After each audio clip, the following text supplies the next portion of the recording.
Congressman Paul. Thank you very much. It's great to be here tonight. I'm a congressman from Texas. I've been elected for 12 times, and also I practiced OBGYN for a 30-year period. I've also served 5 years in the military, and I'm the only U.S. veteran on this stage tonight.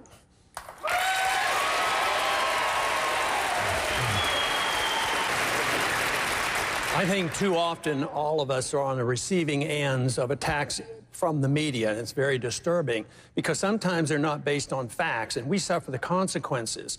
You know, sometimes it reminds me of this idea of getting corporations out of running campaigns, but what about the corporations that run the media? I mean, they're always in charge. And I think our responsibility, since sorting facts and fiction, the people have to sort this out. But I think setting standards are very important, and I'm very proud that my wife of 54 years is with me tonight. All right, as I said at the top of the debate, as all of you know, and as everyone in this audience from South Carolina knows, we're in a state with 9.9% unemployment. And Jane asked this question: list 3 or more specific programs that will put American people back to work. Congressman Paul, I want to begin with you. Do you believe we need specific federal programs to put the American people back to work? Well, most of the things the federal government could do to get us back to work is get out of the way. I'd like to name. I'd like to see the federal government have a sound currency. That creates a healthy economy. I would like to see massive reduction of regulations. I would like to see income tax reduced to near zero as possible. And that is what we have to do. We have to get the government out of the way. We have to recognize why we have unemployment. And it comes because we have a deeply flawed financial system that causes financial bubbles. The bubbles burst and you have the unemployment. Now, the most important thing to get over that hump that was created artificially by bad economic policies is to allow the correction to occur. You have to get rid of the excessive debt. You have to get rid of the malinvestment. And you don't do that by buying the debt off the people who were benefiting from it. So we, the people, shouldn't be stuck with these debts on these mortgage derivatives and all. We need to get that behind us, which means the government shouldn't be doing any bailout. So most of the things to improve the environment is getting the government out of the way and enforce contract laws and enforce bankruptcy laws. Mr. Speaker, come in on that point. And as you know, and as this audience reflects, this is a state incredibly proud of its military tradition and incredibly proud of its veterans. Many of those veterans who have served post 9/11, served honorably in Iraq and Afghanistan, are coming back to a terrible economy. Right now, unemployment rate for post 9/11 veterans aged 18 to 24 is at 22%. Congressman Paul, to you first, sir. Should the federal government be specifically targeting that part, or veterans coming back saying the unemployment rate is so high among that subgroup that the federal government should offer a tax incentive to employers or take other steps to help them, to incentivize the economy, to help them get jobs? To some degree, but you really want to make the environment, the economy healthy for everybody and not designate special places. But to help them out to come back is probably necessary on some occasions now. But we have to think about how serious our problems are here, because we faced something much, much greater after World War II. We had 10 million came home all at once. But what did we do then? There were some of the liberals back then that said, oh, we have to have more work programs and do this and that. And they thought they would have to, you know, do everything conceivable for those 10 million. They never got around to it because they came home so quickly. But you know what the government did? They cut the budget by 60%. They cut taxes by 30%. By that time, the debt had been liquidated, and everybody went back to work again. You didn't need any special programs. So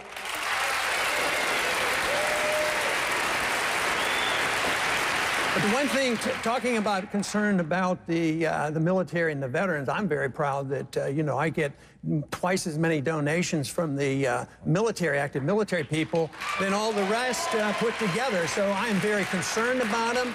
I think where the real problem is we can create a healthy economic environment if we did the right things. But where the veterans really deserve help, both as a physician and as a congressman, is the people who come back and aren't doing well health-wise. They need a lot more help. We have an epidemic now of suicide of our military coming back. So they need a lot of medical help. And I think they come up shortchanged. They came up shortchanged after Vietnam War, Persian Gulf War, and even now. They don't get care from the Veterans Administration.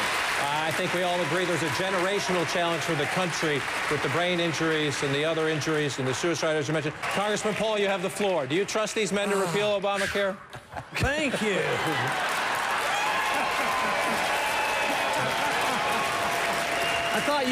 I thought maybe you were prejudiced against doctors and a doctor that practiced medicine in the military or something. No, I want to address the question. The gentleman asked whether he thinks we can repeal Obamacare. Theoretically, we can. The likelihood isn't all that good. We can diminish some of the effect, but I'm more concerned about a bigger picture of what's happening, and that is government involvement in medicine. I had the privilege of practicing medicine in the early 60s before we had any government. And it worked rather well, and there was nobody out in the street suffering with no medical care.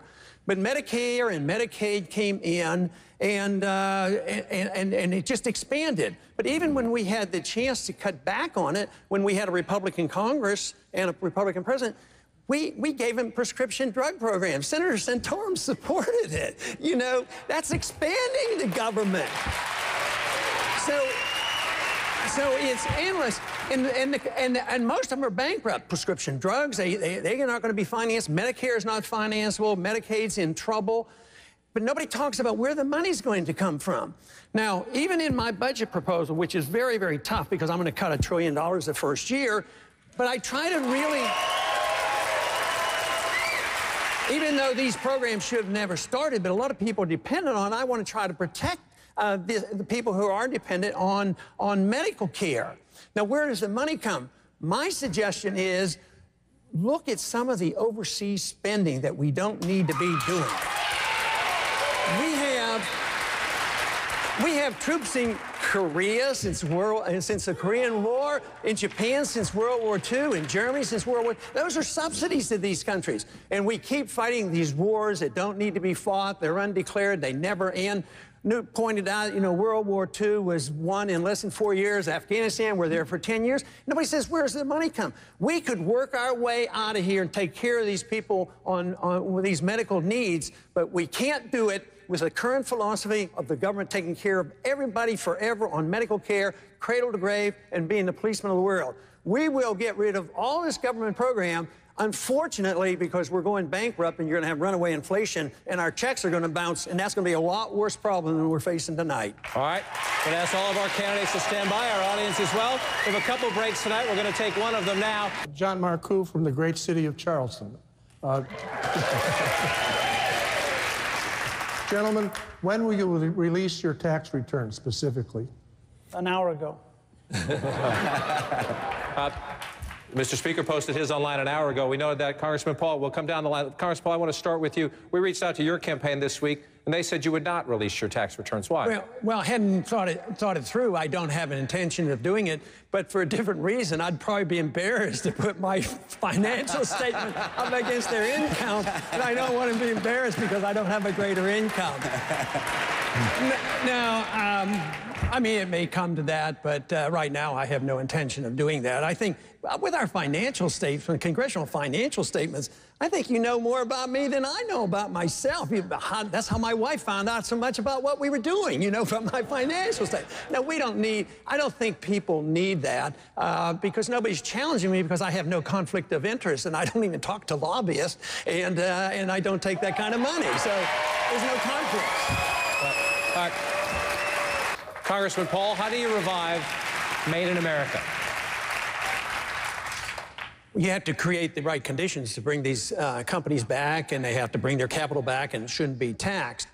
But Apple's a great company, but the way you ask the question, it infers that because there's a bunch of workers overseas. It hasn't benefited a lot of people here. The consumers obviously have been benefited by a good company, well run. But obviously there's a lot of employees with Apple in this country as well. I don't think that's the number that you have to be concerned about. A lot of people worry about us buying and money going overseas. But if you send money to China, let's say they're paying wages over there and we send dollars over there, well, they don't put the dollars in a shoebox. They have to spend those dollars. Unfortunately, they're buying our debt and perpetuating our consumerism here and our debt here. But immediately there's a benefit to us because those dollars come back. But also, when you get products, if they're buying products cheaper over there, let's say the computer cost $100 instead of $1,000. Well, the person's just saved $900. That helps the economy. That $900 stays in that person's pocket. So whether it's shoes or a computer, so we shouldn't be frightened about trade or sending money on, but we have to look at the reason why they're doing this.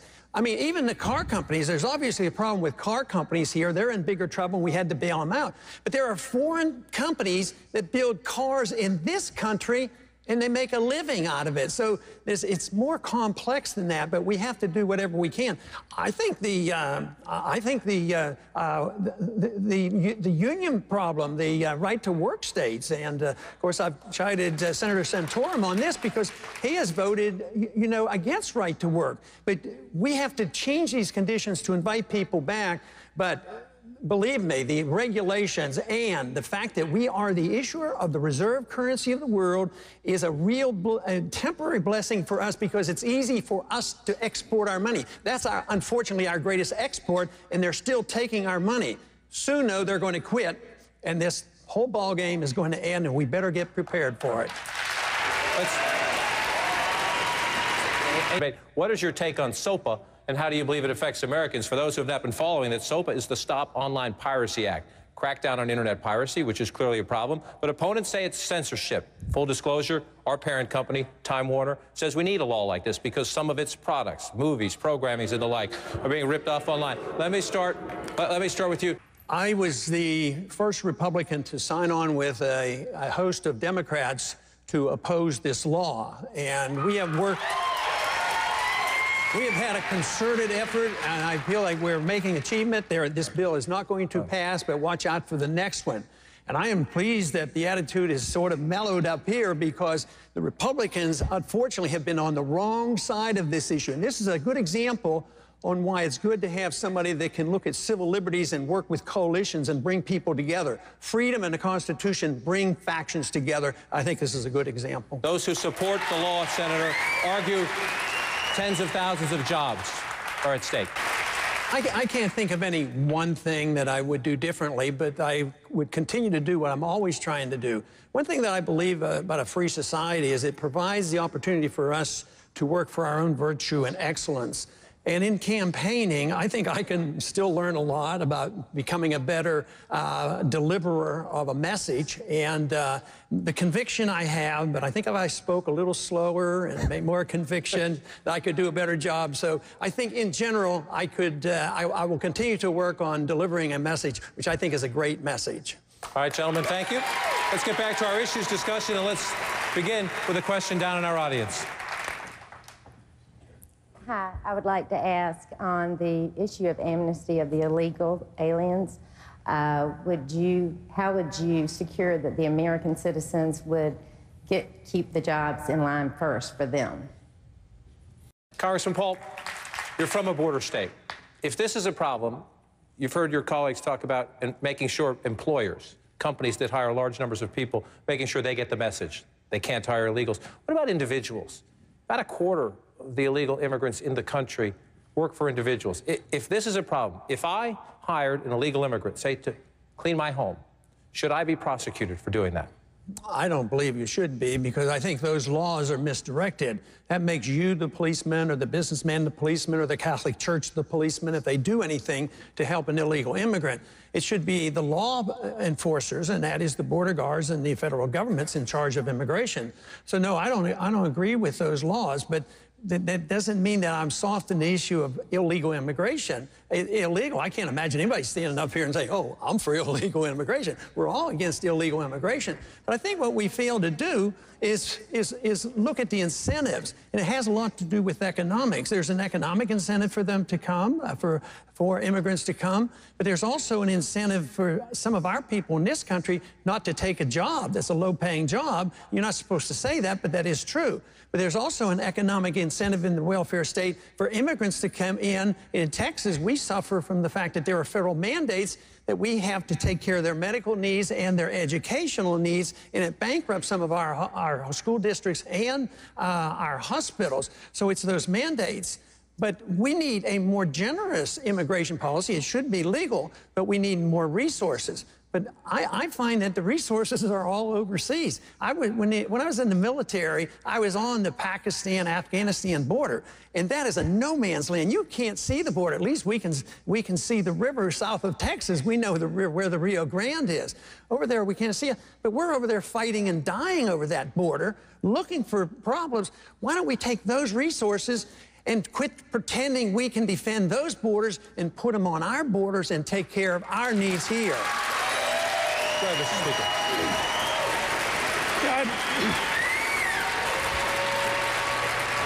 But let's move on to another issue that came up in the campaign right here in South Carolina this week, and that's the life issue. Mr. Speaker, your campaign sent out a mailing to South Carolina Republicans across this state, essentially questioning Governor Romney's commitment on this issue, saying that he has changed his position on the abortion issue. If you recall, I moderated a debate back in New Hampshire in June. There were 7 candidates then. We have 4 tonight. But when this came up, we talked about it briefly, and then I asked, is this a fair game, an issue in this campaign, or is it case closed? Mr. Kane, who was with us at the time, said case closed, and I paused. No one else took the opportunity to speak up. If it was case closed then, why is it a legitimate issue now? All right, let's move on. Let's take another question. Congressman, I'll bring you in on this one. Let's take a question now from social media. Question. Before we move on, you want in on this issue? They want you in on this issue. Would you like in on this issue?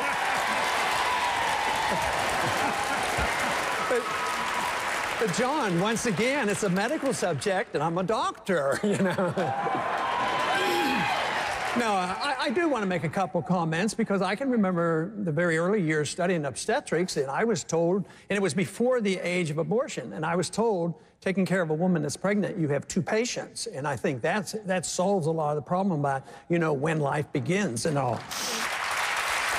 But I also experienced a time later on in my training in the 1960s when the culture was changing. The Vietnam War was going on, the drugs were there, and pornography came in, and abortion became prevalent even though it was illegal. So the morality of the country changed, but then the law followed up. When the morality changed, it will reflect on the laws.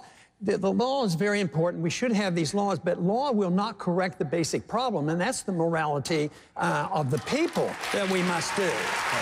Now, just very, very briefly, I want to talk a little bit about that funding, because the flaw there is if you send funding out and you say, well, you can have it for birth control but not for abortion, all funds are fungible. Even funds that go to any hospital, if you say, well, it's not for birth control and it's not for Planned Parenthood, it's not for abortion, if you send it to the hospital, they can still use that money. This is an indictment of government-run medicine, because you never can sort that all out. You need the government out of that business, or you will always argue over who's paying what bills. Very quickly, Senator. I think that was directed at me, and so I would just say this. Congressman Paul has a national right-to-life voting record of 50%, which is pretty much what Harry Reid's national right-to-life voting record is.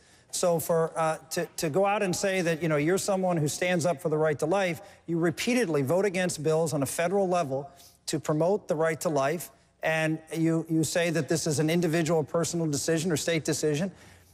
Life should be protected, and you should have the willingness to stand up on a federal level and any level of government and protect what our what our Declaration protects, which is the right of our Creator to life, and that is a federal issue, not a state issue.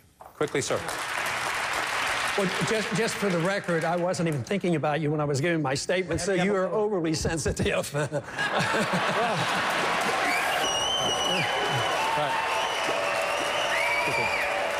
But it is true that we have a disagreement on how we approach it. I followed what my understanding is of the Constitution, and it does allow for the states to deal with difficult problems. Matter of fact, it allows the states to deal with almost all the problems if you look at it. It is not given, these powers aren't given to the Congress. I see abortion as a violent act. All other violence is handled by the states. Murder, burglary, violence, that's a state issue. So don't try to say that I'm less pro-life because I want to be particular about the way we do it and allow the states the prerogative.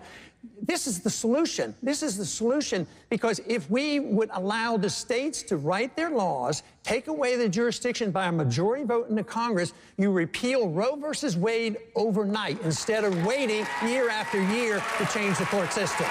All right, we need to take one more break, gentlemen. Stand by. Less than 35 hours away now from the polls opening right here in South Carolina. Congressman Paul, make your case. Make your case. South Carolina essentially faces this decision.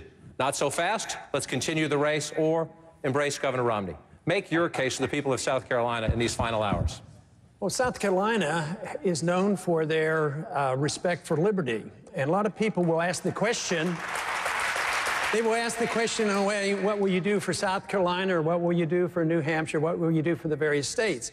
But if you understand liberty, it's equal for everybody. It benefits everybody. So if you have a protection of liberty, which is the purpose of the Constitution, protection individual liberty, and that means you protect the private property rights system. And if you do that, that benefits everybody. And this is what we have to do, is convince people that we can bring people together with the understanding of what those beliefs were that made America great. And it is freedom. It isn't this continued spending money and debt.